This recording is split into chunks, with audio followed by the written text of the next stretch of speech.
Bismillahirrahmanirrahim. Assalamualaikum warahmatullahi wabarakatuh. Selamat, salam dan sejahtera. Mudah-mudahan Allah Ta'ala memberikan curahan rahmat kepada diri kita dan Anda sekalian. Dan mudah-mudahan Allah Ta'ala memberikan suatu rezeki kelapangan yang sangat luas sehingga kita tidak kurang suatu apapun. Amin ya rabbal alamin.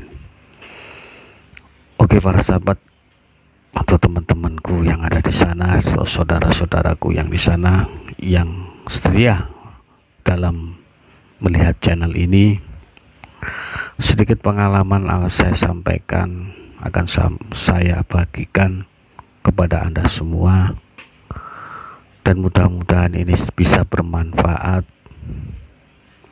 berguna untuk Anda, dan bisa membantu untuk orang lain. Pada kesempatan yang berbahagia ini, di sini saya akan sampaikan tentang pengalaman atau tentang ijazah ilmu yang pernah saya terima dari guru-guru kami, yaitu amalan asma kurung. Dalam bahasa Jawa itu asma kurung atau perlindungan diri, di mana asma ini berbunyi Bismillahirrahmanirrahim. Bismillahilladzi la yaduru ma'asmihi say'un fil ardi wala fis samai wa huwas samiul alim. Saya ulangi lagi, Bismillahirrahmanirrahim. Bismillahilladzi la yaduru ma'asmihi syai'un fil ardi wala fis samai wa huwas samiul alim. Amalan doa tersebut akan saya bagikan atau saya ijazahkan kepada teman-teman yang mau untuk melaksanakan, juga untuk sahabat atau teman-teman saya, saudara kaum muslimin dan muslimat, bahwasanya doa ini sudah banyak yang tahu dan sudah populer. Oleh sebab itu, hanya berbagi pengalaman, tentunya bagi saya ini menyampaikan sesuatu, kiranya itu bisa bermanfaat, maka saya akan sampaikan.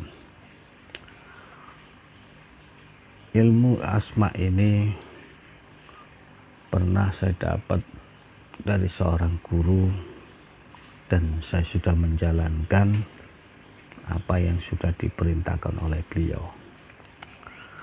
Bagaimana cara untuk menguasai asma atau ilmu tersebut? Karena ilmu hikmah ini tentunya perlu kesabaran, ketelatenan, kemudian keikhlasan di dalam menjalankan. Yang pertama, tata cara yang untuk melakukan riyadhah, menjalani amalan tersebut biar menyatu di dalam diri kita, yaitu dengan cara puasa yang dilakukan selama 3 hari. Nah, puasa itu seperti halnya puasa-puasa di bulan Ramadan, diawali dengan buka puasa, kemudian sahur, makan sahur, ya seperti puasa-puasa Ramadan. Namun ada pengecualian untuk makanan yang kita gunakan, hindari makanan yang berunsur bernyawa. Jadi selama 3 hari hindari makanan yang bernyawa. Hari apa yang dilakukan untuk menjalankan puasa asma ini? Biasanya saya lakukan di hari Selasa, Rabu, Kamis. Setelah hari Kamis, bahasanya itu orang dulu itu namanya telasan, hari yang terakhir. tidak boleh tidur di bawah jam 12 malam. Itu sampai lakukan untuk sholat hajat 2 rakaat. Kemudian setelah salam baca wasilah Fatihah kepada Nabi Muhammad SAW. Kemudian dilanjutkan membaca suratul Fatihah kepada Sultan Aulia Syekh Abdul Qadir Jailani 1 kali. Kemudian membaca suratul Fatihah ditujukan kepada bapak ibu kita, abi wa umihi, baik yang masih hidup maupun yang sudah almarhumah. Tidak apa-apa, kita kirim Fatihah. Nah, kemudian kepada guru-guru kita, yang terakhir Fatihah ditujukan kepada diri kita sendiri. Kemudian setelah membaca suratul Fatihah yang dihadiahkan ke 5 tadi, dari kepada Nabi Muhammad, kepada Syekh Abdul Qadir Jailani, kepada orang tua, kemudian kepada guru-guru kita, dan Fatihah kepada diri kita sendiri.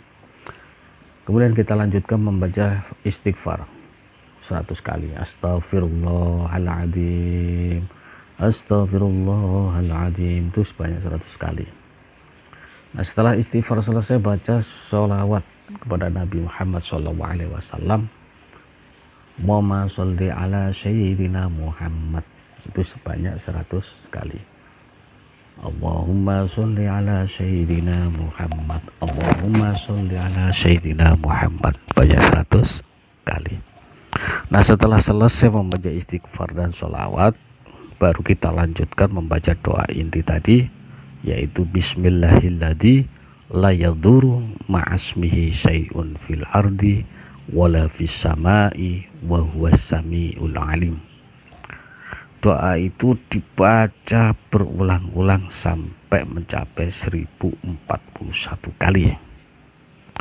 Bila mana teman-teman atau para sahabat kaum muslim muslimat yang mampu sampai angka 1041 kali,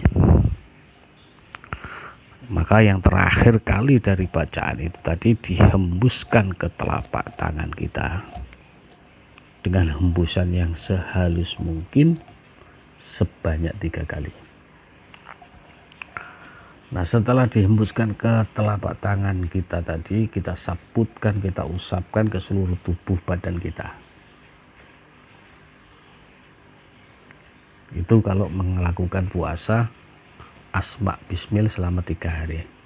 Nah, kemudian bagaimana caranya supaya amalan ini mempunyai energi atau power dan menyatu terhadap diri kita, yaitu kita istiqomahkan tiap-tiap kali setelah sholat fardu kita baca asma tersebut sebanyak 7 kali, atau boleh lebih asalkan ganjil dengan cara membacanya billahun nafas atau tahan nafas.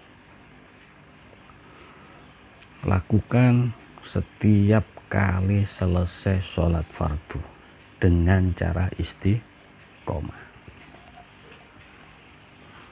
Nah, setelah teman-teman melakukan puasa tersebut dan diamalkan rutin secara istiqomah, maka doa tersebut akan menyatu terhadap diri kita dan mempunyai energi kekuatan yang luar biasa. Baik itu untuk perlindungan diri Anda, untuk menyembuhkan orang yang kena santet, jengges, dan sejenisnya, bahkan mengobati penyakit-penyakit yang bersifat medis ataupun non medis. Kemudian apa hikmah selanjutnya? Baca doa ini kalau mau berpergian, baik secara pribadi ataupun dengan keluarga, sebelum naik kendaraan kita baca, maka Allah akan memberikan keselamatan. Ya, artinya keselamatan itu tidak sampai celaka.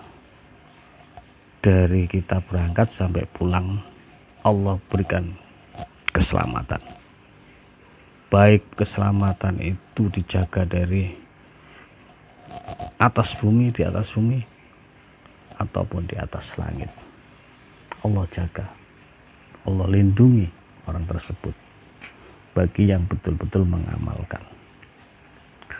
Nah, kemudian apabila Anda masuk suatu tempat yang sekiranya itu angker, wengit, atau tempat itu memang betul-betul berhantu,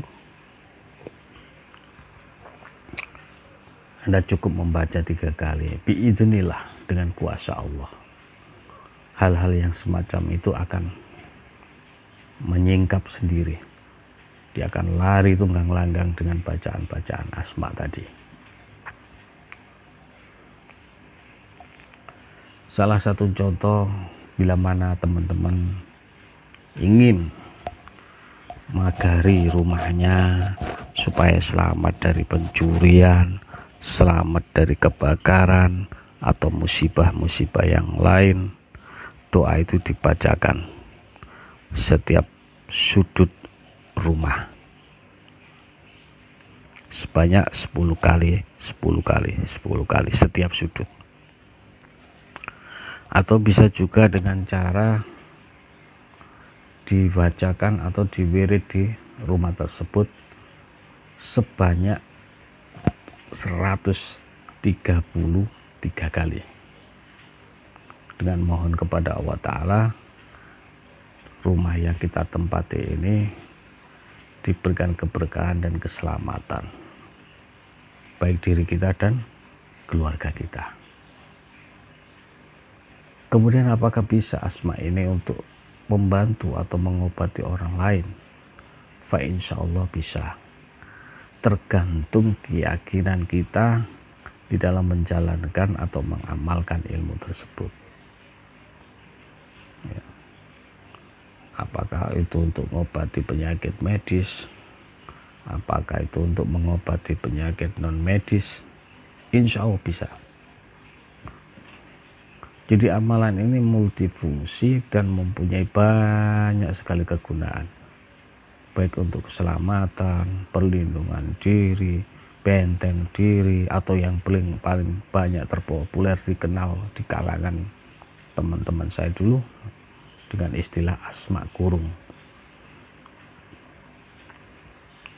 Fa insya Allah teman-teman yang mau menjalankan dengan aturan yang sudah saya sampaikan tadi, Anda akan mendapatkan hasilnya. Itu sebagian sedikit yang bisa saya ceritakan tentang fadilah keistimewaan dari doa Bismillahirrahmanirrahim. Jadi para sahabat, mudah-mudahan sekelumit ilmu yang kami miliki, ijazah daripada guru ini bisa saya sampaikan, saya share kepada teman-teman semuanya.